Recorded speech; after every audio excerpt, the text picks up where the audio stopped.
Prostate gland বৃদ্ধি বা বড় হওয়ার ফলে যদি প্রস্রাব আটকে যায় বা বন্ধ হয়ে যায়, তাহলে হোমিওপ্যাথিতে কি কি ওষুধ রয়েছে?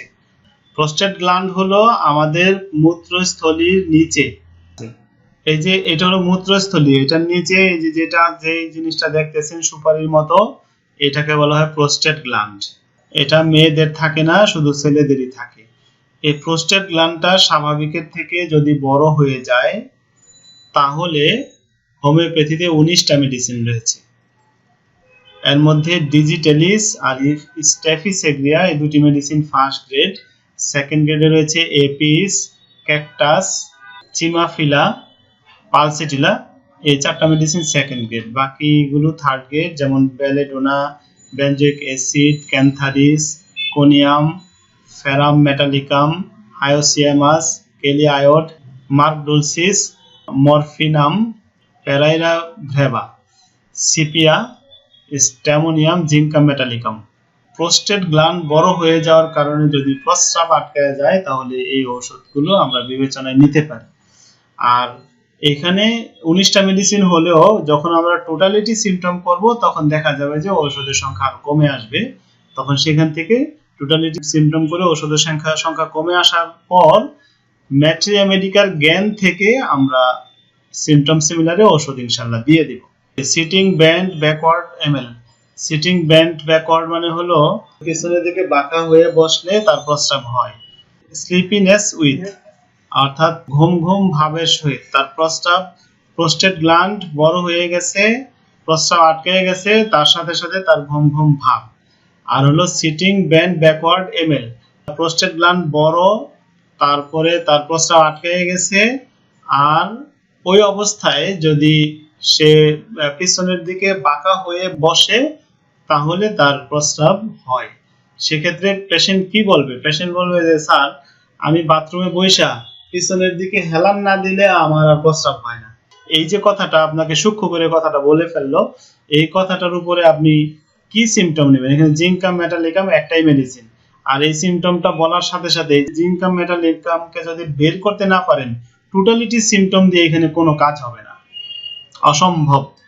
আপনি টোটালিটি সিমটম নিতে গেলে দেখা যাবে যে তার ক্যান্সারিস এসে পড়ছে বা অন্য সিমটম, অন্য ওষুধ এসে পড়ছে, কিন্তু আসল সিমটমটা না নিয়ে অন্য সিমটম গুলো নেবেন, তার পায়খানা, প্রস্রাব এগুলো নেওয়া শুরু করবেন, জিঙ্কাম মেটালিকাম জীবনেও দিতে পারবেন না। এটাই হলো রেপার্টরির বিউটি। প্রোস্টেট ফ্রম এনলার্জের অনেকগুলো সাবগ্রুপ রয়েছে, আমরা তো পড়েছি স্লিপিনেস উইথ, ঘুম ঘুম ভাবের সহিত, এটা তো পড়েছি। Suppressed eruption or discharge from, অর্থাৎ ইরাপশন মানে হলো কি শরীরে গোটাগাটি অথবা গোটাগাটি থেকে ধরেন পুজ নির্গত হয় বা রসায়ন নির্গত হয়, এই ইরাপশন বা ডিসচার্জ সাপ্রেস করার ফলে, সাপ্রেস মানে কি মলম দেওয়া হতে পারে বা বিভিন্ন ইনজেকশন দেওয়া হতে পারে, ইরাপশন এবং তার ডিসচার্জ যদি সাপ্রেস করা হয়, তারপর যদি তার প্রোস্টেট গ্ল্যান্ডটা বড় হয়ে যায় আর সে কারণে যদি তার প্রস্রাব আটকে যায়, ঔষধ একটাই, ক্যাম্ফর। এবং এই রকম সিমটমটাকে যদি আপনি কোনো কারণে মিলাইতে পারেন, তাহলে গুলি মিস হবে, আপনার ঔষধ মিস হবে না। দেখেন, একটা সিমটমের মধ্যে কতগুলো সিমটম মিলে টোটালিটি হয়ে গেছে। তার হইতে হবে প্রোস্টেট এনলার্জড। এনলার্জটা কেন? কারণ কজেশন আছে। কজেশনটা হলো যে তার ইরাপশন সাপ্রেস হয়েছে অথবা তার যে কোনো ডিসচার্জ সাপ্রেস হয়েছে। আচ্ছা, সার্জারি ফ্রম, সার্জারি অর্থাৎ সার্জারি কোথায়? সার্জারি প্রোস্টেটের সার্জারি। আমাদের মেইন সাবজেক্টটা কোথায় এখন?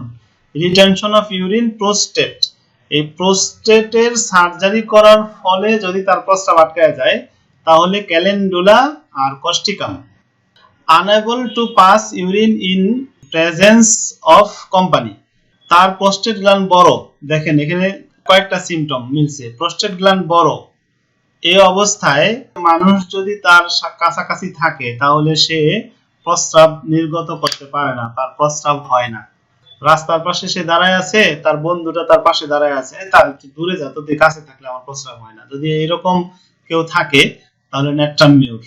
আর্জিং উইদাউট, তার প্রস্রাব আটকে গেছে কিন্তু প্রস্রাবের ব্যাগ নাই। খুবই চমৎকার সিমটম। হোমিওপ্যাথিতে সিমটম খুঁজতে হবে, বিশেষত সিমটমকে গুরুত্ব দিতে হবে রূপ সিমটম গুলোকে। রূপ সিমটম মানে হলো রেয়ার, আর এ হলো রেয়ার, ইউতে আনকমন, পিতে পিকিউলার, আর এস হলো স্ট্রাইকিং সিম্পটম। এটা হলো আনকমন, কমনলি হওয়া উচিত না। তার প্রস্রাব ব্লাডারে আটকাইয়া আছে, ব্যাক হবে না, এটা তো হওয়া উচিত না। এটা হলো আনকমন। তার প্রস্টেট গ্ল্যান্ড বড় হইছে, তারপর প্রস্রাব মূত্রস্থলীতে প্রস্রাব আটকায় রইছে, কিন্তু তার ব্যাগ নাই, ব্লাডার ফুলা উঠছে, তলপেট টনটন করতেছে, কিন্তু তার প্রস্রাবের ব্যাগ নাই। যদি বিষয়টা এমন হয় তাহলে ঔষধ কিন্তু চারটা: arsenicum album, causticum, phosphorus, plumbum, metallicum. আচ্ছা, water noise of running ML, অর্থাৎ পানি প্রবাহের শব্দ শুনলে প্রস্রাব যে তার আটকায় আছে সেটা ঠিক হয়ে যায়।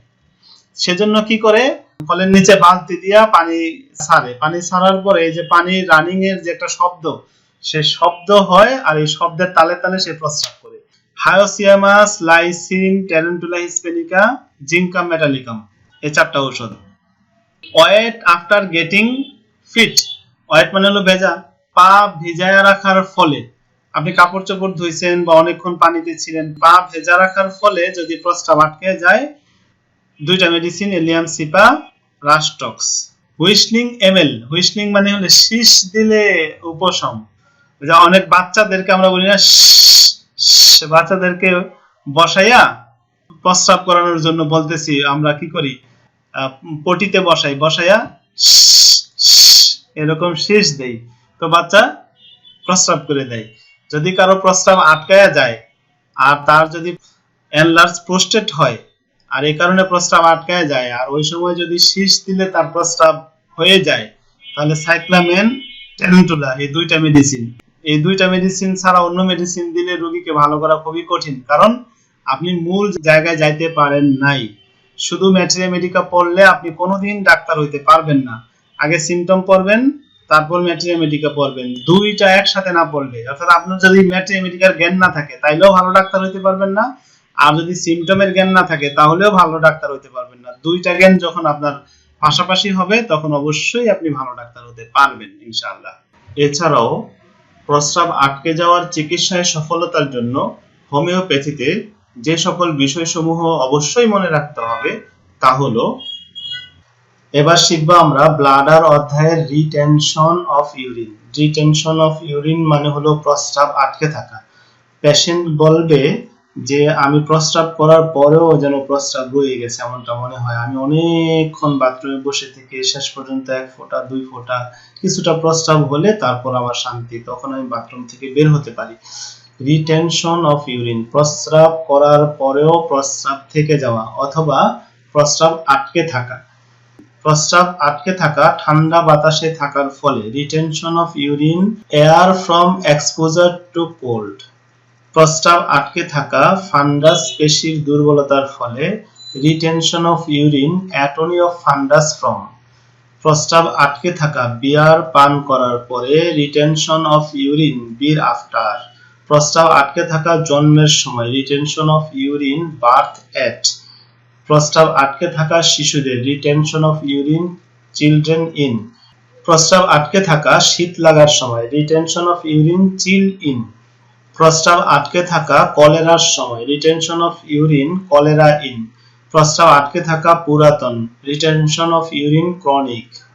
প্রস্রাব আটকে থাকা মূত্রস্থলী হতে চাপ চাপ নির্গত হয়, retention of urine clots in the bladder from.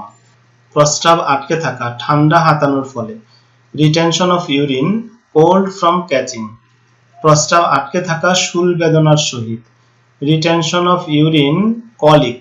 প্রস্রাব আটকে থাকা আতুর ঘরে থাকার সময়, রিটেনশন অফ ইউরিন কনফাইনমেন্টস ডিউরিং। প্রস্রাব আটকে থাকা স্ফিংটার মাসেলের সংকোচনের ফলে এমন অনুভূতি যেন মূত্র রয়ে গেছে, contraction of sphincter sensation as if urine retained by. প্রস্রাব আটকে থাকা কাশি দিলে এমন অনুভূতি যেন প্রস্রাবের ব্যাগ লাগার সহিত মূত্র জমে আছে, রিটেনশন অফ ইউরিন কফিং on sensation of retention with urging. প্রস্রাব আটকে থাকা আমাশয়ের সময়, রিটেনশন অফ ইউরিন ডিসেন্ট্রি। প্রস্রাব আটকে থাকা বয়োজ্যেষ্ঠদের, retention of urine elderly man. প্রস্রাব আটকে থাকা সন্ধ্যায়, রিটেনশন অফ ইউরিন ইভিনিং। প্রস্রাব আটকে থাকা পরিশ্রম করার পরে, retention of urine exertion after. প্রস্রাব আটকে থাকা জ্বরের ফলে একুইট অসুস্থতা, retention of urine, fever from acute illness, প্রস্রাব আটকে থাকা ভয় পাওয়ার পরে। Retention of urine, fruit after, প্রস্রাব আটকে থাকা মাথা ব্যথার সময়। Retention of urine, headache in, প্রস্রাব আটকে থাকা হিস্টেরিয়ার সময়। Retention of urine, hysteria in, প্রস্রাব আটকে থাকা ইনফ্যান্ট শিশুদের। Retention of urine, infants in newborn, প্রস্রাব আটকে থাকা প্রদাহ হওয়ার ফলে। Retention of urine, inflammation from, প্রস্রাব আটকে থাকা আঘাত লাগার ফলে। রিটেনশন অফ ইউরিন, ইনজুরিস আফটার, প্রস্রাব আটকে থাকা লোকোমোটর অ্যাটাক্সিয়ার ফলে। Retention of urine, locomotor ataxia, প্রস্রাব আটকে থাকা ঋতুস্রাবের সময়। Retention of urine, menses during, প্রস্রাব আটকে থাকা সঙ্গীতে উপশম। Retention of urine, music ML, retention of urine, night 3 to 6 am, প্রস্রাব আটকে থাকা উদর বেদনার সময়। Retention of urine, pain in abdomen when, প্রস্রাব আটকে থাকা বেদনাদায়ক। রিটেনশন অফ ইউরিন, পেইনফুল, প্রস্রাব আটকে থাকা বেদনাশূন্য। রিটেনশন অফ ইউরিন, পেইনলেস, প্রস্রাব আটকে থাকা পক্ষাঘাতের ফলে। Retention of urine, paralysis from, প্রস্রাব আটকে থাকা নিম্নাঙ্গের অসারতার সহিত। Retention of urine, paraplegia with, প্রস্রাব আটকে থাকা গর্ভধারণ অবস্থায়। Retention of urine, pregnancy in, প্রস্রাব আটকে থাকা অন্য কারো উপস্থিতিতে। Retention of urine, presence of others in, প্রস্রাব আটকে থাকা বৃহদাকার প্রোস্টেটের ফলে। Retention of urine, prostate from enlarged, প্রস্রাব আটকে থাকা মূত্রত্যাগের পরে এমন অনুভূতি যেন প্রস্রাব আটকে আছে। Retention of urine, sensation as if after urination.